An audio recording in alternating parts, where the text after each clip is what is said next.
नमस्कार दोस्तों, एक और वीडियो के साथ हम उपस्थित हैं सीधे बूढ़ा तालाब ग्राउंड जीरो से। यहाँ पर कला संकाय के साथियों द्वारा, अभ्यर्थियों द्वारा आंदोलन किया जा रहा है, अनिश्चितकालीन आंदोलन चल रहा है। और हम अब महिला शक्तियों से जान लेते हैं कि इनकी क्या राय है, इनका क्या दर्द है। तो आपकी क्या नाम है? मेरा नाम खेमलता वर्मा है, मैं बलौदा बाजार से हूँ। हम लोगों की सिर्फ एक ही मांग है, कला संकाय में शिक्षक भर्ती होनी चाहिए, क्योंकि लगभग 12 वर्ष हो गया है और 12 वर्ष में संख्या भी इतनी ज़्यादा हो गई है कि हम 2000-3000 पद भी अगर निकला तो कुछ नहीं होगा। जो सरकार ने वादा किया था 50,000 पोस्ट का, तो हमको कम से कम अभी 30-40 हज़ार पोस्ट चाहिए, तब जाके जो बेरोजगारी है 12 साल की वो थोड़ा बहुत कम हो पाएगा। इतने समय से एक भी पद नहीं आया है, तब तक कंपटीशन भी बहुत ज़्यादा बढ़ गया है। और एक होता है कि जैसे बच्चा जब छोटा रहता है तो पढ़ने की ललक होती है, उसी प्रकार हम लोगों की भी उम्र सीमा अब निकलती जा रही है, तो एक पढ़ाई के प्रति जो ललक होता है वो हम लोगों से अब छूटता जा रहा है। तो कहीं ना कहीं हम बहुत दुखी हो चुके हैं। और सबसे पहली बात ये आती है कि अपना घर कैसे चलाएं, परिवार कैसे चलाएं, ये चाहे लड़की हो या लड़का हो, दोनों के लिए ये चुनौतीपूर्ण रहता है। तो सबसे बड़ा दिक्कत यहीं पे हो रहा है। हम कहीं पे दूसरी जगह पे जा रहे हैं, काम कर रहे हैं, हमारे ही सामने कोई दूसरे विद्यार्थी है जिन्होंने इंजीनियरिंग किया है या और किसी फील्ड के हैं, तो उनको एक सम्मानजनक स्थिति दिया जा रहा है, सम्मानजनक पद दिया जा रहा है, और वहीं पर हम बैठे हुए हैं। हम BEd DEd करके PG कंप्लीट करके बैठे हुए हैं, हम योग्यता है हमारे अंदर वो, लेकिन फिर भी हमें वो नौकरी नहीं मिल रहा है। तो हम कहीं ना कहीं मन ही मन में टूट कर बैठ जाते हैं वहाँ पर कि काश भूपेश सरकार भी हमें एक मौका दे। तो ये जो हमारे सामने बोल रहे हैं लोग, उनको हम बताएं कि हम ही एक शिक्षक हैं, और आप जो ये सब बोल रहे हो यहाँ पर, कहीं ना कहीं जहाँ पर जाकर पढ़ते हो वो शिक्षक ही है जो आपको यहाँ पर लेकर आते हैं। तो बस सरकार से यही मांग है कि जल्द से जल्द शिक्षक भर्ती पूरा करें, और जितना ही दूसरे सब्जेक्ट वाले को सम्मान मिलता है उतना ही हम आर्ट्स वालों को भी सम्मान मिलता है। अच्छा वर्मा जी, एक सवाल यहाँ पर उठता है कि जैसे विज्ञान संकाय के लिए अलग अलग जगहों पे पोस्ट निकल रहा है, चाहे प्रतिनियुक्ति हो, चाहे संविदा में हो, चाहे आपके 14,580 शिक्षक भर्ती हो, तो हर जगह पे साइंस वालों को, गणित वालों को ज़्यादा प्रायोरिटी मिल रही है। जबकि एक नज़रिया से देखा जाए तो अगर पूरे शासन प्रशासन को, मैं पूरे देश की बात कर रहा हूँ, छत्तीसगढ़ चाहे ऑल इंडिया लेवल पे, तो पूरे शासन प्रशासन को कला वाले ही चला रहे, चाहे IAS हो, चाहे आपके पटवारी हो, चाहे आपके तहसीलदार हो, SDM हो, जो भी हो। हमारे सामने एक उदाहरण आया था अभी का, एक मैडम जी हैं प्रियंका शुक्ला करके, अभी वो कलेक्टर बन चुके हैं, आपको पता होगा। तो उन्होंने शायद तक पहले साइंस में पढ़ाई की थी अपनी, उसके बाद उनको फिर से कन्वर्ट करके आर्ट में आना पड़ा PSC फाइट करने के लिए। तो ये सरकार कहीं ना कहीं कला वालों के साथ एक सौतेला व्यवहार तो नहीं कर रही? सर, ये चीज़ तो मतलब साफ साफ दिख रहा है कि हमारे साथ बहुत ज़्यादा सौतेला व्यवहार किया जा रहा है। आपने देखा होगा कि देश में बड़े बड़े IAS है, डिप्टी कलेक्टर है, तहसीलदार है, नायब तहसीलदार है, ये सब जो पढ़ते हैं सिविल सर्विस की परीक्षा दे रहे हैं। वो सिविल सर्विस की परीक्षा में जो सब्जेक्ट है वो सब्जेक्ट कहाँ से आता है? ये कला संकाय से ही आता है। जितना राजनीति पढ़ रहे हैं, आर्थिक पढ़ रहे हैं, समाज के बारे में पढ़ रहे हैं, कहाँ से आता है? अगर एक IAS, एक डिप्टी कलेक्टर अगर आर्थिक स्थिति के बारे में, राजनीति के बारे में अगर उसके पास जीरो नॉलेज होगा तो वो कहाँ से देश को चला पाएगा, कहाँ से वो देश के लिए योगदान दे पाएगा? तो इस चीज़ को भूपेश सरकार को समझना होगा। जैसे वो कला संकाय को हेय की दृष्टि से देख रहे हैं, हम उपेक्षा का पात्र बन रहे हैं, तो इस चीज़ को हमें उनको समझाना है कि आप जो ये देश में बड़े बड़े IAS ऑफिसर्स ला रहे हो, ये सब हमारे कला संकाय की देन है, और कला संकाय नहीं रहेगा तो देश को चलाना भी बहुत मुश्किल रहेगा। अच्छा खेमलता जी, एक और आपसे सवाल था कि वैसे आपका DEd BEd कंप्लीट कब हुआ है? मेरा 2014 से कंप्लीट हो गया है सर, और उसके बाद मैं कोशिश की स्कूलों में छोटा मोटा जॉब करने की, लेकिन वहाँ पर भी इतना शोषण है सर कि आपसे मजदूरी बहुत ज़्यादा करवाएंगे, 8 घंटा 9 घंटा ड्यूटी करवाएंगे, और आपको सैलरी के नाम पर 1,500 2,000 3,000 देंगे, जिससे आपका ना तो खुद का खर्च चलेगा ना ही आपका घर का खर्च चलेगा,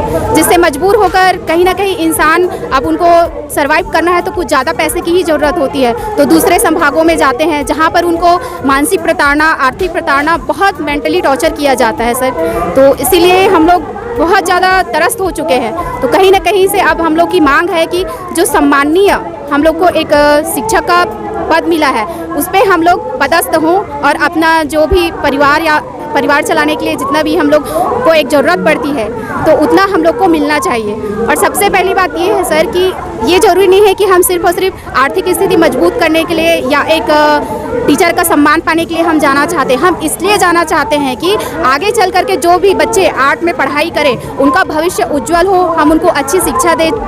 क्योंकि हमने अपने टाइम पे ऐसा देखा था कि जो भी टीचर्स रहते थे उतने अच्छे से हमारी पढ़ाई कंप्लीट नहीं हो पाई थी, तो उस चीज़ को हम लोग फेस किए हैं। तो हमारा यही कोशिश है कि जब हम एक शिक्षक के रूप में वहाँ पदस्थ हों तो भी जो भी हमारे नीचे बच्चे हैं हम उनको जो शिक्षा दें वो बहुत अच्छी शिक्षा दें, जो आगे चल के उनका भविष्य अच्छा रहे और देश के निर्माण में वो अपनी सहायता दें। तो ये लड़ाई सिर्फ शिक्षक बनने की नहीं है, ये लड़ाई कहीं ना कहीं कला संकाय को प्रदेश में बचाने की भी एक बहुत बड़ी लड़ाई चल रही है। हमारे साथ और यहाँ पर मौजूद हैं हमारे बहनें। आपका क्या नाम है? मेरा नाम निर्मला ध्रुव है और मैं महासमुंद जिला से हूँ। सर अभी भूपेश बघेल सर ने जो 14,580 पोस्ट निकाले थे उसमें कला संकाय के क्यों नहीं निकाले थे, यही सवाल मैं करना चाहती हूँ। अगर वो सामने आए तो मैं यही पूछूंगी कि हमारे में क्या कमी है जो हम लोगों को एक पोस्ट के काबिल भी नहीं समझा।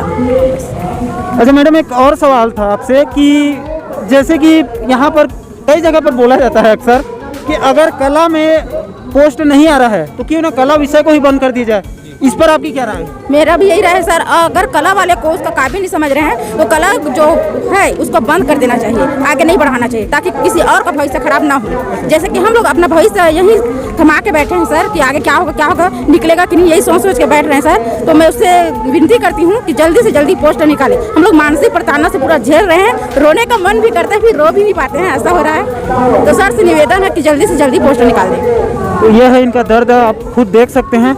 एक इनसे सवाल है मेरा कि आपका डीएड बीएड टीटी कब कंप्लीट हुआ है? सर मेरा 2013 से हो गया है। 2013 में स्टार्ट की थी, 15 में हो गया कंप्लीट और टेट मैं 16 में पास कर ली थी, लेकिन अभी तक के पोस्ट ही नहीं आया। हम लोग पूरा देख रहे हैं कि कब से निकाले, तो हम सरकार से पूरा उम्मीद लगाए हुए हैं कि कब निकाले पोस्ट तो हम एग्ज़ाम दिलाएं और अपना पोस्ट हासिल करें, लेकिन अभी तक सरकार अभी तक पोस्ट नहीं निकाली है। अपने घर से संघर्ष करके हम लोग यहाँ तक आ रहे हैं, लेकिन सरकार हमारा कुछ नहीं सुन रही है। हम इसके लिए क्या कर सकते हैं? जी सर। तो सरकार से इनका एक ही मांग है इन बेरोजगार साथियों का कि जल्द से जल्द प्रदेश में कला संकाय में बड़े स्तर पर एक भर्ती आए और इन युवाओं को भी, इनके जैसे हजारों लाखों युवा हैं, ये तो सिर्फ हमारे सामने एक उदाहरण है। प्रदेश में लाखों कला संकाय में ऐसे युवा हैं जो शिक्षक भर्ती की आज देख रहे हैं। बहुत सारे लोगों का दुर्भाग्य से उम्र भी निकल चुका है और बहुत सारे लोगों का अब अंतिम पड़ाव आ चुका है। मेरा कामेश्वर यादव जी से एक सवाल था कि सर आप यहाँ आइए। एक सवाल यह है सर कि पहले जैसे शिक्षाकर्मी भर्ती होती थी, बड़े स्तर पर भर्ती होती थी। 2009 में हम लोग देख लिए एक बार 9-10 में। उससे पहले जब रमन सरकार थी तो हालांकि उस समय रेगुलर भर्ती नहीं होती थी, उस समय शिक्षाकर्मी भर्ती होती थी, तो जाहिर सी बात है सैलरी वगैरह जो सुविधा है वो कम ही रहता था। लेकिन इस बार बघेल सरकार के द्वारा दावा किया जा रहा है, ताल ठोका जा रहा है बार बार कि हमारी सरकार आने के बाद हमने नियमित शिक्षक भर्ती कर दिया। जगह जगह ये लोग होर्डिंग भी लगा रहे हैं, मार्केटिंग जमकर हो रही। तो आपके हिसाब से क्या लगता है सर कि पहले वाला शिक्षाकर्मी भर्ती बेहतर था, हालांकि सैलरी कम मिलती थी, सुविधा कम थी, या फिर इस बारी वाला जो नियमित भर्ती है ये बेहतर है? शिक्षक का पद जो होता है, शिक्षक जो होता है राष्ट्र निर्माता होता है। तो एक शिक्षक पद राष्ट्र निर्माण का काम करते शिक्षक जो होते हैं, तो पहले जो भर्ती होता था लाखों हजारों पदों पर भर्ती होता था। तो भर्ती प्रक्रिया तो सही था, उस समय पंचायती विभाग के अंतर्गत आता था शिक्षा विभाग, तो सैलरी कम था उस समय, लेकिन भर्ती प्रक्रिया सही था। व्यापम के माध्यम से एग्जाम हुआ था और जो भर्ती प्रक्रिया था वो बिल्कुल सही हो रहा था, तो सभी को मौका मिल रहा था उस समय। तो उस सरकार की भर्ती प्रक्रिया सही था लेकिन सैलरी सही नहीं था। इन्होंने जो है सत्ता में आते ही नियमित शिक्षक जो है शुरू किया, लेकिन रवैया इनका भी वही पुराना ही रहा कि कला संकाय को जो है छोड़ दिया गया। तो उस सरकार की भी कुछ खामियां थी और इस सरकार की भी कुछ खामियां हैं। तो शिक्षा विभाग में जो है बहुत सारी सुधार की जरूरत है मेरे ख्याल से। तो सुधार होना चाहिए, सभी के लिए समान अवसर उपलब्ध हो और समान अवसर के साथ साथ सभी विषयों पर भर्ती हो ताकि सभी लोगों को जो है रोजगार मिल सके। अच्छा यादव जी, इनके द्वारा होर्डिंग लगाया जाता, मैं जब मैं आ रहा था तो यहाँ पर भी 1-2 जगह पे देखा, और जब मैं बाहर गया हुआ था कांकेर साइड, तो वहाँ पर भी रास्ते में मैंने देखा ये लोग होर्डिंग लगा के मार्केटिंग कर रहे हैं कि हमने 14,580 शिक्षक भर्ती कर दिया। तो ये तो इनका मार्केटिंग का एक तरीका है। कहीं ना कहीं आर्ट्स का जो आपका जो संघर्ष चल रहा है, आंदोलन चल रहा है, यहाँ से माइंड को डाइवर्ट किया जाए, ध्यान को भटकाया जाए, एक हो गया। और दूसरा, इस सरकार के द्वारा एक और झूठी अफवाह फैलाई जाती है कि हमारी सरकार आने के बाद हमने नियमित भर्ती कर दी। नियम ये कहता है यादव जी कि उस समय 2018 में जब संविलियन हुआ था तो संविलियन होने के बाद ही शिक्षाकर्मी जो शब्द है वो पूरे राज्य से उसको खत्म कर दिया गया था, राजपत्र से ही खत्म कर दिया गया था। इसमें इस सरकार की कोई उपलब्धि नहीं है, ये नियम के तहत ही हुआ है। अब इसको मजबूरी में नियमित भर्ती करना पड़ रहा है। अगर संविलियन नहीं हुआ होता उन लोगों का 1,80,000 शिक्षा कर्मियों का, वो लोग लड़ के व्यवस्था को बदले। अब ये जो सरकार है ये वाहवाही लूट रही है, इस पर आपकी क्या राय है? नियमित भर्ती का हम लोग नैतिक समर्थन करते हैं, लेकिन मेरा सवाल ये था कि इस नियमित भर्ती में सरकार की कोई योगदान नहीं है। मेरा सीधा सीधा है, क्योंकि संविलियन होने के बाद शिक्षाकर्मी शब्द ही खत्म हो गया था। वो भूपेश सरकार हो चाहे आम आदमी पार्टी हो, कोई भी सरकार सत्ता में आने के बाद उसको नियमित भर्ती ही करना था। ये सवाल नहीं, उसमें ये था कि 8 वर्ष के बाद जो है, पुरानी सरकार ने कहा था कि 8 वर्ष के बाद जो है नियमितीकरण करेंगे। तो 8 साल के बाद जो आ रहे थे उनको जो है उन्होंने नियमितीकरण का तोहफा दिया। ये सरकार 2 वर्ष में किया वादा करके आई थी। तो जो शिक्षक भर्ती है नियमित रूप से आना ही था, जो है रेगुलर पदों पर जो है। तो मेरा ये मानना है कि सरकार जो विसंगतियां हैं उसको तो दूर कर ही रही है, लेकिन कला संकाय में शिक्षक भर्ती उनको करना चाहिए, जो उन्होंने छोड़ दिया था। पिछले सरकार ने भी छोड़ दिया था और ये भी जो है छोड़ के चल रहे हैं। तो मेरा मानना ये है कि शिक्षा विभाग के जो भी नियम हैं उसमें कुछ बदलाव की ज़रूरत है और सुधार की ज़रूरत है। और जो कला संकाय को छोड़कर चल रहे हैं पिछली सरकार ने भी और अभी की सरकार ने भी, तो मेरा बस यही सरकार से विनती है, आग्रह है कि कला संकाय के साथ भी न्याय करे और उनके लिए भी भर्ती प्रक्रिया निकाले। रही बात अनियमित या नियमित की, तो ये सरकार की जो है घोषणा पत्र के वादा के अनुसार वो काम कर रहे हैं, तो हम लोग उसका समर्थन करते हैं। हम लोग तो बेरोजगार हैं, हमको उससे मतलब नहीं है कि वो क्या कर रहा है क्या नहीं कर रहा है, हमको तो रोजगार चाहिए। कला संकाय को उन्होंने एक भी पद नहीं दिया है, तो मांग हमारी बस यही है कि कला संकाय के लिए पद हो निकाले।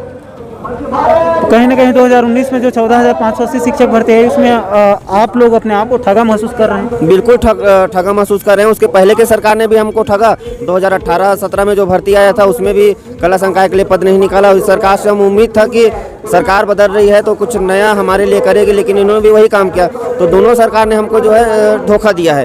तो हम सरकार से बस यही विनती करते हैं कि सबको समान अवसर उपलब्ध कराए, कला संकाय वालों के लिए भी भर्ती निकाले।